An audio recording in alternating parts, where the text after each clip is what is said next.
Did this summer's monsoon meet experts' expectations? How did the Haboob that swept the valley just weeks ago form? And could we see another big storm soon?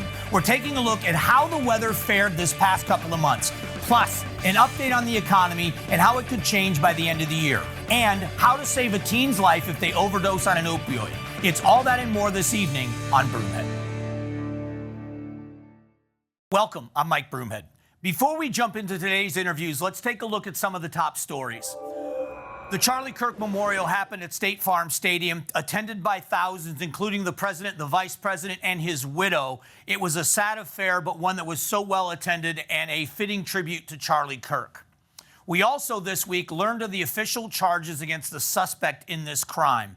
A capital murder case, aggravated circumstances because children were present. He is facing the death penalty. But inside those court documents was a list of the things that were etched into the bullet casings, and also a chronicle of text message exchanges that they say show that he admitted to killing Charlie Kirk, talking about going back to retrieve the rifle and that he wasn't able to, and the concern about getting caught, asking his partner to delete the messages, to not talk to the media, to not talk to the police and get a lawyer. So there's a lot in these court documents, and his next court appearance is going to be in September, on September 29th. So we've got a lot to look forward in this. But that leads us to the national conversation. We have seen some hateful things be said by some, and the response, mostly from the Kirk supporters, has been peaceful. It's one of the things I loved watching these young people from Turning Point, is they haven't allowed their anger, and justified anger as it is, watching the leader of their organization gunned down so publicly. They have responded with prayer, with vigils, and with peace. I think that is a great way to handle it, and I'm just hoping with all of the stress and with all of the heartache that it doesn't get to a tipping point in our national conversation. And to the people out there that would take advantage of a situation like this, when there are so many people that are grieving and hurting, for you to reach out to those people to hurt them even further, you have to question why you would do it. I would certainly never ask you to like Charlie Kirk if you don't, to not despise him if you despise him. You have a First Amendment right to express yourself, there's no doubt. But there's a difference between what you can say and what you should say. Isn't there a time to let them grieve? And finally, the Senate President of the Arizona State Legislature, Warren Peterson, is going to float legislation when the legislative session starts in January to rename the 202, all of the Loop 202, to the Charlie Kirk Memorial Freeway. They would still be identified as the Santan and the Red Mountain Freeway, but they would be memorialized as the Charlie Kirk Memorial Freeway. The expectation is it will pass, but will the governor sign it? That's an update. Now, should you leave your air conditioner on all day? It's a question that many people ask, and the answer can sometimes be divided. Kiki Sedaris with the Associated Press may have settled the debate. Okay, let's settle this debate once and for all. Is it more energy efficient to turn your air conditioning off when you leave, or keep it running all day? Experts told us that the sweet spot is usually setting your thermostat a few degrees higher while you're gone, not blasting cold air all day. But of course, that depends on a few factors like climate, AC unit type, and the build of your home. Turning it off completely for a full workday can save energy, but in humid climates like Florida, raising the thermostat is safer than shutting it off. Your AC also controls moisture, which helps prevent mold. And your system matters too. Window units are harder to seal and usually less efficient, while central systems don't have to work as hard. Smart thermostats are the most energy efficient option since they can sense when you're out of the house and adjust automatically. So how much can you actually save by nudging the thermostat up? Just a little. Typical number we use is 1 degree Fahrenheit adjustment or increase in the thermostat set point gives you about a 3% savings in your cooling costs. The Department of Energy says setting your thermostat 7 to 10 degrees higher for 8 hours a day can cut cooling costs by about 10% a year. And you don't always need AC to stay cool. Experts recommend old school fixes. Close your blinds, use reflective window film, or open windows at night in dry climates to let the cool air in. So here's the takeaway. If you're out for the day, set your thermostat higher. You'll use less energy, save money, and still come home to comfort. Coming up, was the summer hotter than expected, and will we continue to see more monsoon weather? Find out next on Broomhead. It's important to recognize and thank the fine Arizona men and women who are serving in our country's military. One of the ways we like to do that is through a segment called From Arizona for America, brought to you by my good friends at Sanderson Ford. So join me in honoring Interior Communications Electrician 3rd Class Renee Sandoval, a native of Tucson, Arizona. He's aboard the USS Ronald Reagan, stationed in Bremerton, Washington. For a list of more of our friends and neighbors that are from Arizona for America, go to the Broomhead tab at cw7az.com.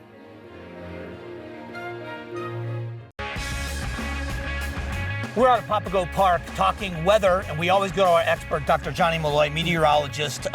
We got to talk about this. We are just so waiting for the cool weather to happen. But let's recap the summer, the monsoon and the summer months. Warmer than expected, about the average. Same with the monsoon. Is this what we expected? Yeah, it actually was warmer than expected. So, but we also had some rainfall as well, right? So if you remember, July was pretty much dry around here, unfortunately. Yeah. A lot of that moisture, that the ingredients you need for thunderstorms are shifted into New Mexico and Mexico. But by August, we actually had a nice surge. So there was rounds of severe weather, rain, and we're catching up on those rainfall totals. So let's go back to June, because didn't we get some rainfall in June, which has never happened or doesn't happen often? Is that true? And if so, what was the cause of that anomaly? It's rare, yeah. You know, June is one of our driest months here in the desert Southwest, especially Arizona. But when you get those right ingredients coming together, you know, those troughs moving over with some moisture to work with in the early summer, yes, you can actually get precipitation, and we just benefited from that. So when you look at the summer months that we've had, and we're still in the middle of that monsoon, we've got some time left. What should the people in Arizona look for? I mean, because we keep praying that, oh, here it comes, it's going to cool down, but we're still got a little bit of time left, don't we? We do, yeah. And just recent summers, we've had that heat really extend even October here. So there's still potential for that. But remember, the monsoon is June 15th to September 30th. So even early fall can be summer-like around here. Does the pizza oven effect, we talk about all the concrete and the urban sprawl, does that play a role in weather? We know what it does for ground temperatures, but does it play a role in the weather? It does, actually, yeah. So when you have the city environment in the desert, it can affect your rain chances. So as all the ingredients approach the valley, like in an active monsoon period, unfortunately that hot, dry air that rises in the city can negatively affect the amount of rain and chances that you can get. So I've been here for 30 years, and we all talk about the good old days, but I remember the days when the monsoons were severe, the rains were very heavy. Was that because the urban sprawl has kind of taken away the elements that allow for that to happen in the city and in the valley? It can have that effect, but if you look at historical with the monsoon, it's very variable in Arizona. It might be surprising how variable it is. So it's very normal to have these oscillations between very wet and dry monsoons, regardless of the city environment. We had the major Haboob hit the valley. It made international news. Yeah, it did. What causes those storms? People see the enormity of that dust cloud. What causes that effect to make that happen? Yeah, so we actually have the ingredients to make dust storms all the time.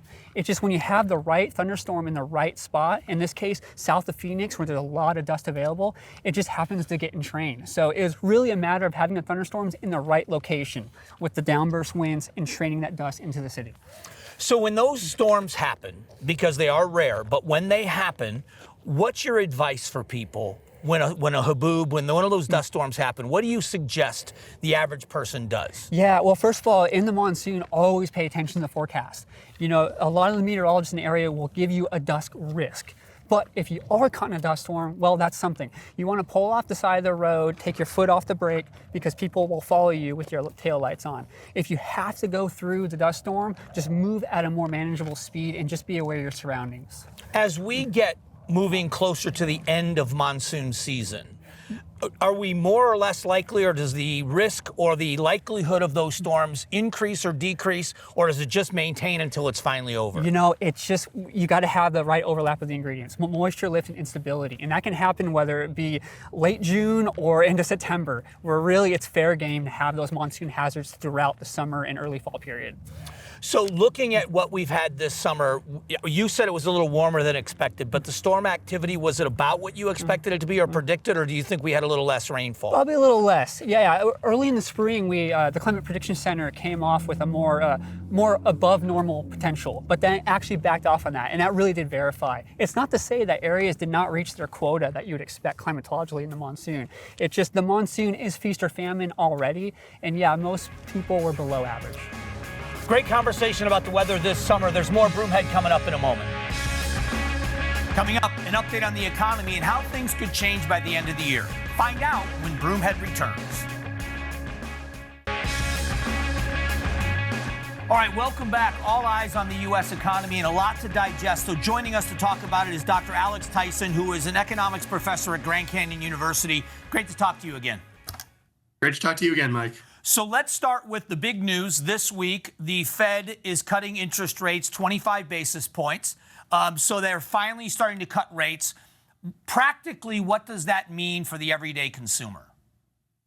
Well, I think as I said the last time I came in to talk about this, with things like interest rates, a lot of this has already been priced in. Markets had already been expecting a rate cut. Question was really more, would they be sticking with the expected rate cut of 25 basis points, which is what they actually did today, or were they going to go on the stronger and more aggressive end, as was advocated by our the newest member of the Fed board, Stephen Moran. But it looks like the Fed is opting for the more cautious middle of the road take of a 25 basis point cut with projections for more cuts going forward for the rest of the year as well. So in hopes here for businesses that borrow money or use lines of credit to grow or to exist, this is a little bit of relief for them. Does it send the message it's time to buy that equipment, it's time to hire people? Is that the message they're trying to send?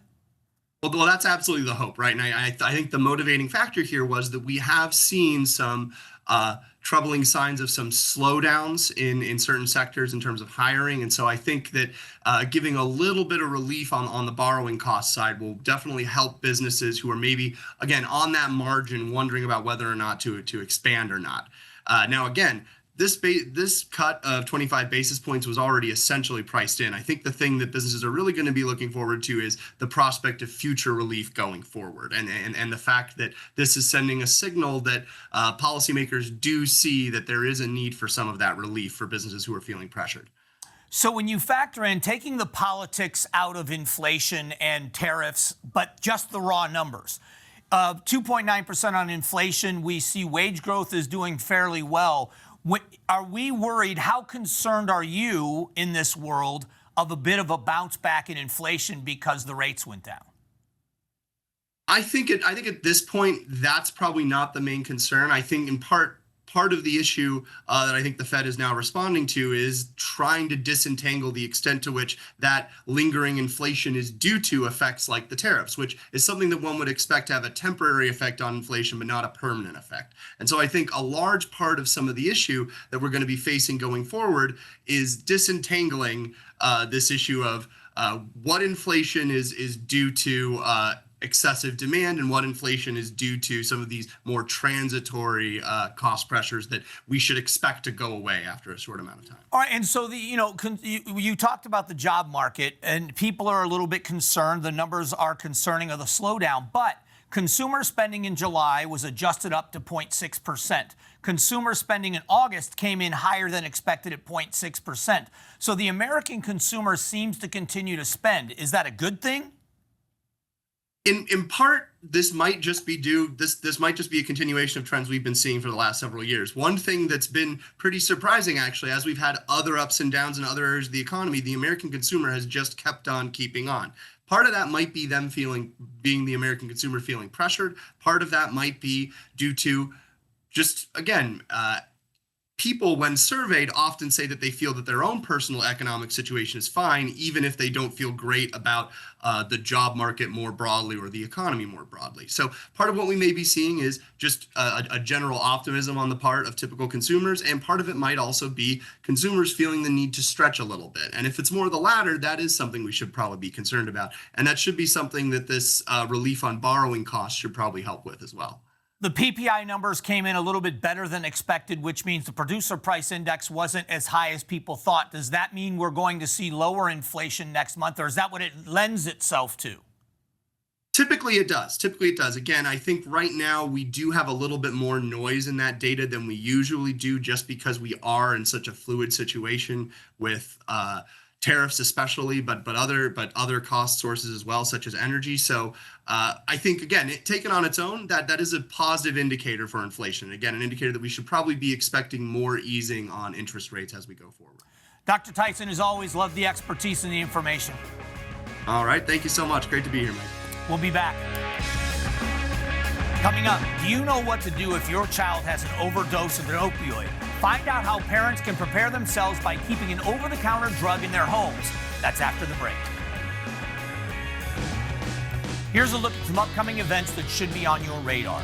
First up, Arizona State Fair open to the public now through October 26th, held at the Arizona State Fairgrounds in Phoenix. The fair is open on Thursdays, Fridays, Saturdays, and Sundays. Then, it's Alice Cooper's Proof is in the Pudding music competition happening September 22nd through the 24th at Alice Cooper's Solid Rock in Phoenix. See live performances from musicians ages 12 through 25 in a competition to perform with Alice Cooper at his Christmas Pudding concert.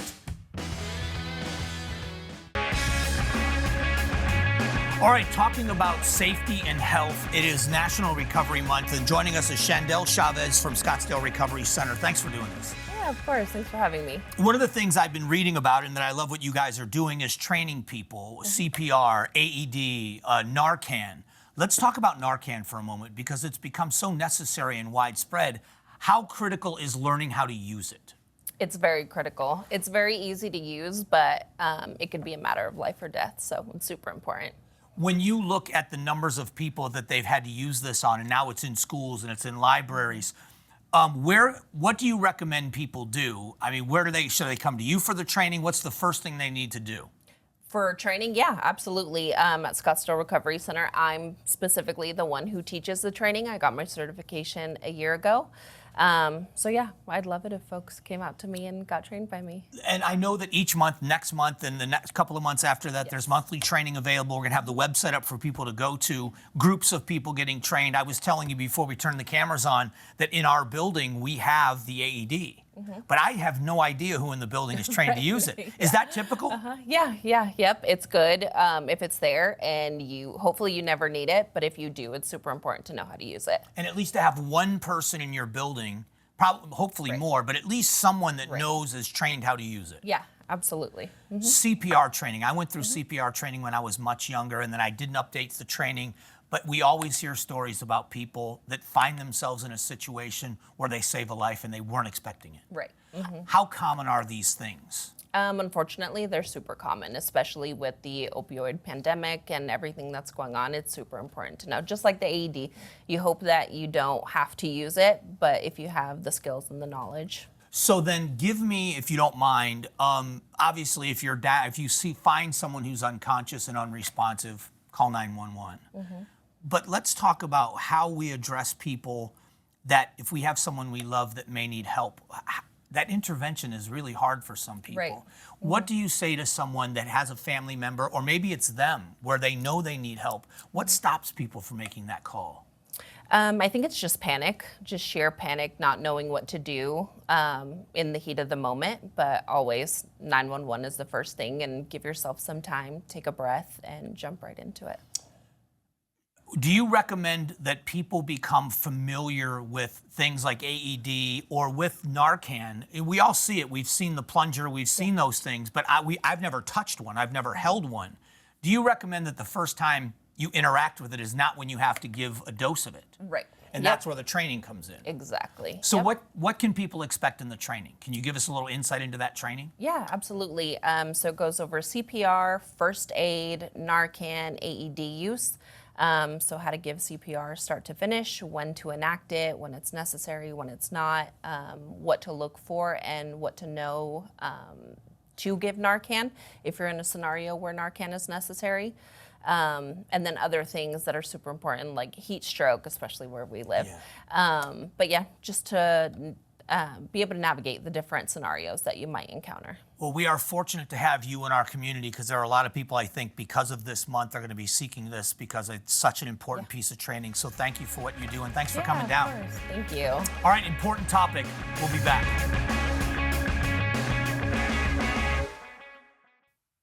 Every Sunday here on Broomhead, we ask a new poll question. This week's question is, do you think the last day of triple-digit temperatures will be in September or October? All you have to do is head over to cw7az.com/Broomhead to respond to the poll question. Thank you for joining us this week. We'll see you next Sunday on Broomhead.